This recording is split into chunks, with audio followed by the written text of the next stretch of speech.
প্ৰতিজন মুমিন মুছলমানৰ ওপৰত মাহে ৰমজানৰ ৰোজা ৰাখা ফৰজ হয়, প্ৰত্যেকজনেই ৰাখিব লাগিব। কিন্তু কিছুমান মানুহ এনেকুৱা আছে যিসকলে মাহে ৰমজানৰ ৰোজা ৰাখিব নোৱাৰে। যদি তেওঁলোকে নাৰাখে শৰীয়তে এই বিষয়ে কি কয় আমি আজি ধুনীয়াকৈ জানিম। এক নম্বৰত আমি আলোচনা কৰিম যিসকল মহিলা প্ৰেগনেন্সি অৱস্থাত থাকে, গৰ্ভৱতী হয়, তেওঁলোকে মাহে ৰমজানৰ ৰোজা কেনেকৈ ৰাখিব, যদি নাৰাখে তেন্তে তেওঁলোকৰ গুনাহ হ'বনে। দুই নম্বৰত আমি আলোচনা কৰিম যিসকল বয়সীয়া হয়, বহুত বয়স হৈছে, মুছলছল বেমাৰী হয়, তেওঁলোকে ৰোজা কেনেকৈ ৰাখিব, যদি নাৰাখে তেন্তে ইয়াৰ উপায় কি, কেনেকৈ গুনাহৰ পৰা বাচিব পাৰিব। তিনি নম্বৰত আলোচনা কৰিম যিসকল মুছাফিৰ হয়, ভ্ৰমণ অৱস্থাত থাকে, তেওঁলোকে যদি ভ্ৰমণ অৱস্থাত ৰোজা নাৰাখে তেন্তে তেওঁলোক কাজা কেনেকৈ কৰিব। গোটেইখিনি মাসাইল ধুনীয়াকৈ আমি আলোচনা কৰিম। মোৰ প্ৰিয় দিনী ভাই বন্ধুসকল, মোৰ অতি প্ৰিয় দিনী মা আৰু ভনীসকল, কথাখিনি বহুত মনোযোগ সহকাৰে শুনিব।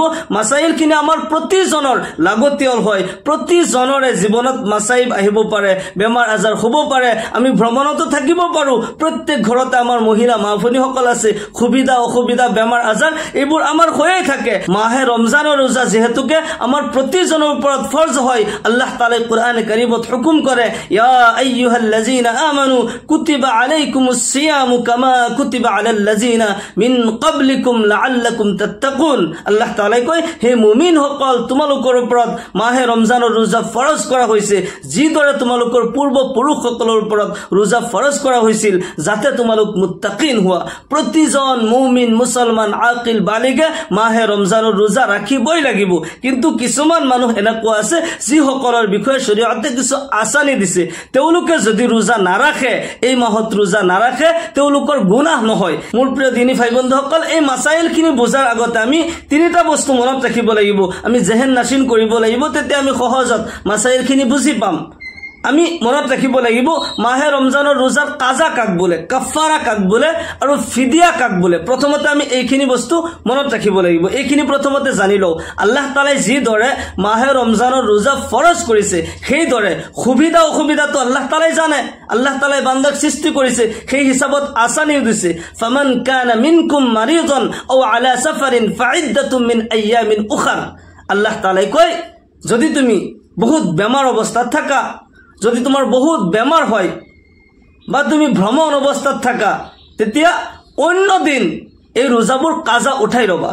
যিসকলে এই মাহত বেমাৰ থকাৰ কাৰণে ৰোজা ৰাখিব পৰা নাই, ভ্ৰমণত থকাৰ কাৰণে ৰোজা ৰাখিব পৰা নাই, তেওঁলোকে অন্য মাহত এই কাজা উঠাই ল'ব।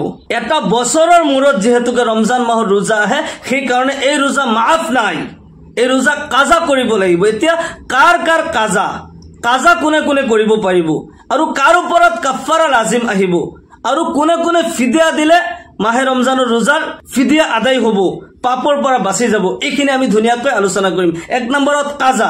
কাজা হৈছে যিসকলে এই মাহত ৰোজা ৰাখিব পৰা নাই, কিছু কিছু অসুবিধাৰ কাৰণে অন্য মাহত এই ৰোজা উঠাই ল'ব, অন্য মাহত কাজা আদায় কৰি ল'ব, এইটো হৈছে কাজা। কাফাৰা হৈছে জৰিমানা, ৰোজা ৰাখি জানি বুজি ৰোজা এৰি দিয়া, স্বামী স্ত্ৰী সম্বিস্তৰি কৰা বা জানি বুজি খানা খাই দিয়া, এনেকুৱা কৰিলে তেওঁলোকৰ ওপৰত কাফাৰা লাজিম আহে, তেওঁলোকে কাফাৰা দিব লাগিব। কাফাৰাৰ পৰিমাণ কি, কেনেকৈ আপুনি কাফাৰা আদায় কৰিব, এইখিনিও কৈ দিম। আৰু ফিদিয়া সেইসকলৰ যিসকল মুছলছল বেমাৰী হয় আৰু বেমাৰ ভাল হোৱাৰ কোনো উম্মিদ নাথাকে। এক নম্বৰত আলোচনা কৰিম কোনে কোনে কাজা কৰিব পাৰিব। মাহে ৰমজানৰ ৰোজা ফৰজ হয়, প্ৰতিজনে ৰাখিব লাগিব। এই মাহৰ ৰোজা মাফ নাই, অন্য মাহত হ'লেও কাজা উঠাব লাগিব। কোনে কোনে কাজা উঠাব লাগিব? এক নম্বৰত আমাৰ যিসকল মহিলা পিৰিয়ড পায়, ৰোজাৰ মাহত মিন্স হৈ যায়, তেওঁলোকে এই যি কেইদিন ৰোজা ৰাখিব পৰা নাই, 3 দিন হওক, 5 দিন, 7 দিন, অতিৰিক্ত 10 দিন, এই যি কেইদিন ৰোজা কাজা হৈছে, ইয়াৰ কাৰণে তেওঁলোক গুনাহগাৰ নহয়। তেওঁলোকে 3টা 5টা বা 7টা যি কেইটা কাজা হৈছে, এইখিনি ৰোজা অন্য মাহত, শাওয়াল মাহত এইখিনি ৰোজা তেওঁলোকে উঠাই ল'ব। এটা এটা ৰোজা উঠালেই হ'ব। যদি 3টা কাজা হৈছে 3টা উঠাই ল'ব, 5টা কাজা হৈছে 5টাই অন্য মাহত ৰোজা ৰাখিব লাগিব। কিন্তু মাহে ৰমজানৰ ৰোজা মাফ নাই। ইয়াৰ লগতে যিসকল মহিলা মাহে ৰমজানত তেওঁলোক গৰ্ভ অৱস্থাত প্ৰেগনেন্সি হয় আৰু মাহিৰ ডক্টৰে কৈছে, ফাতাৱাই স্বামীত লিখিছে, এজন মাহিৰ ডক্টৰৰ পৰামৰ্শ হয়, এজন বিজ্ঞ ডক্টৰৰ পৰামৰ্শ হয় যে এইগৰাকী মহিলা যদি ৰোজা ৰাখে, ৰোজা ৰাখিলে সুবহ সাদিকৰ পৰা আৰম্ভ কৰি সূৰ্য অস্ত যোৱালৈকে গোটেই দিন খানা পানী নোখোৱাকৈ থাকিব লাগিব। যদি এগৰাকী মহিলা প্ৰেগনেন্সি অৱস্থাত তেওঁ গোটেই দিন ৰোজা ৰাখে, খানা নোখোৱাকৈ থাকে, পানী নোখোৱাকৈ থাকে, তেন্তে মাক পেটত থকা বাচ্চা দুইজনৰে জানৰ খাতৰাৰ আন্দেশা থাকে, দুইজনৰে ক্ষতি হোৱাৰ সন্দেহ থাকে, তেন্তে এইগৰাকী মহিলা মাহে ৰমজানৰ সেই ৰোজা কাজা কৰিব পাৰিব। অন্য মাহত এই ৰোজা উঠাব লাগিব। মাছলাটো ধুনীয়াকৈ মনত ৰাখিব।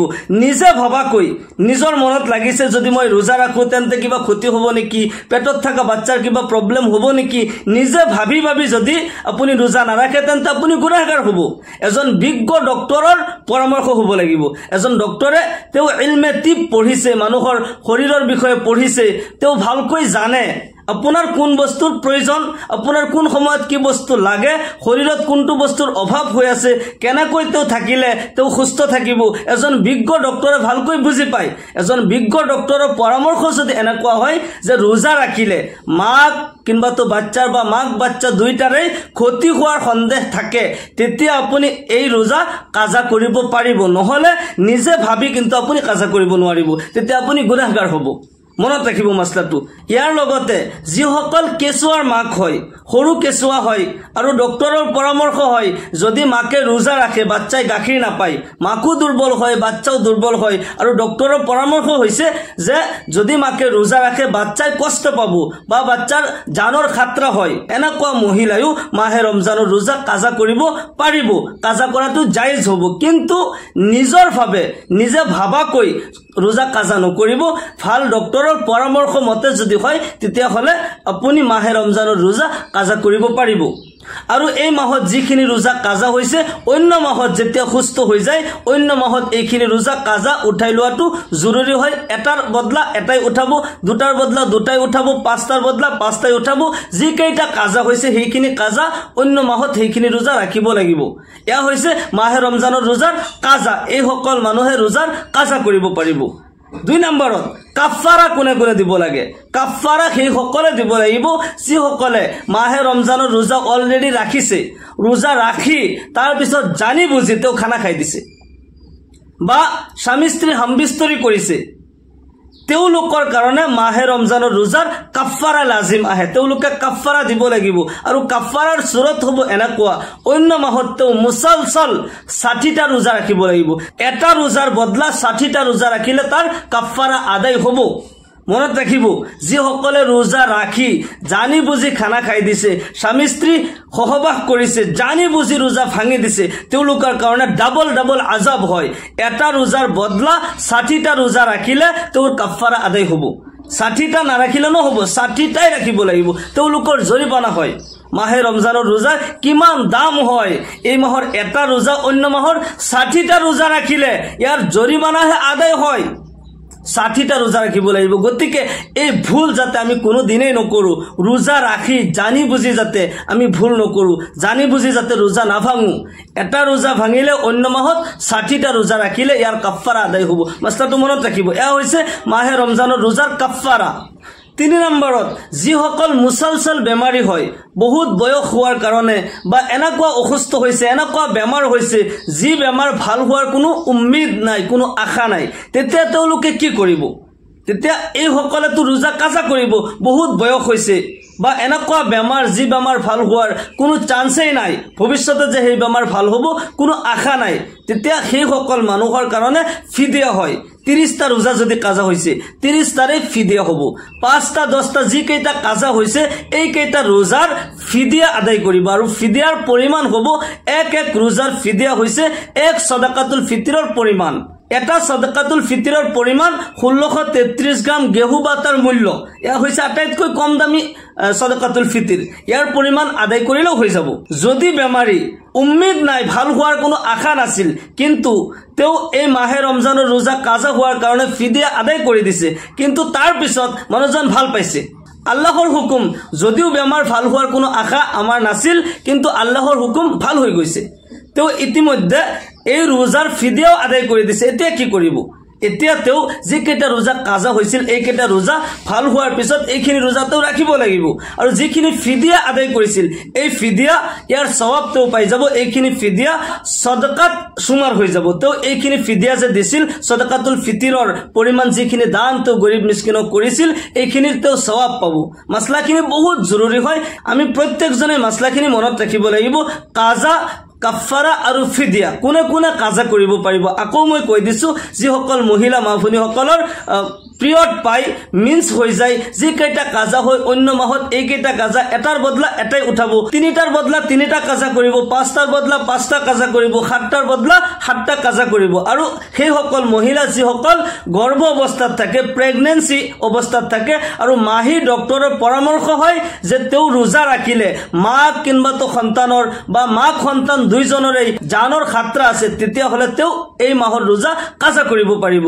আৰু সেই সকল মহিলা যি সকল সৰু কেঁচুৱা হয় সৰু কেঁচুৱা থকা মহিলাই যদি ৰোজা ৰাখে ডক্টৰৰ পৰামৰ্শ হৈছে যে মাকে যদি ৰোজা ৰাখে বাচ্চাৰ জানৰ খাতৰা হৈ যাব কিন্তু মনত ৰাখিব নিজে ভাবাকৈ নহয় মাহি ডক্টৰে যদি এই পৰামৰ্শ দিছে তেতিয়া হলে সেই সকল মহিলা মাহে ৰমজানৰ ৰোজা কাজা কৰিব পাৰিব আৰু এই মাহত যি কেইটা ৰোজা কাজা হৈছিল অন্য মাহত সেম এটাৰ বদলা এটা 10টাৰ বদলা 10টা অন্য মাহত উঠাই লব কিন্তু কাফাৰা হৈছে যদি ৰোজা ৰাখাৰ পিছত জানি বুজি ৰোজা ভাঙি দিছে হে সকলে অন্য মাহত এটা ৰোজাৰ বদলা 60টা ৰোজা ৰাখিব লাগিব বাধ্যতামূলক আৰু ফিদিয়া হৈছে হে সকল বেমাৰী যি সকল বেমাৰীৰ বেমাৰ ভাল হোৱাৰ কোনো ভৱিষ্যতে আশা নাই ভৱিষ্যতে ভাল হ'ব বুলি কোনো উম্মিদ নাই হে সকলে এক ৰোজাৰ বদলা সদকাতুল ফিতৰৰ পৰিমাণ ফিদিয়া আদায় কৰি দিব গৰীব মিসকিন সকলক আদায় কৰি দিব আল্লাহ ৰাব্বুল আলামিন আমাক সকলো মুমিন মুছলমান সকলক সকলো ধৰণৰ বেমাৰৰ পৰা শিফা কুল্লে ইনায়াত কৰক সকলোকে সুস্থ কৰক আৰু মাহে ৰমজানৰ ৰোজা আমাক সকলোকে ৰাখাৰ তৌফিক দান কৰক আমাক সকলোকে এই মাহত বেছি বেছিকৈ আল্লাহৰ ইবাদত কৰি আল্লাহৰ সন্তুষ্টি হাসিল করার তৌফিক দান করুক সকলকে আল্লাহুম্মা আমিন ওয়া আখিরু দাওয়ানা আলহামদুলিল্লাহি রাব্বিল আলামিন আসসালামু আলাইকুম ওয়া রাহমাতুল্লাহি ওয়া বারাকাতুহু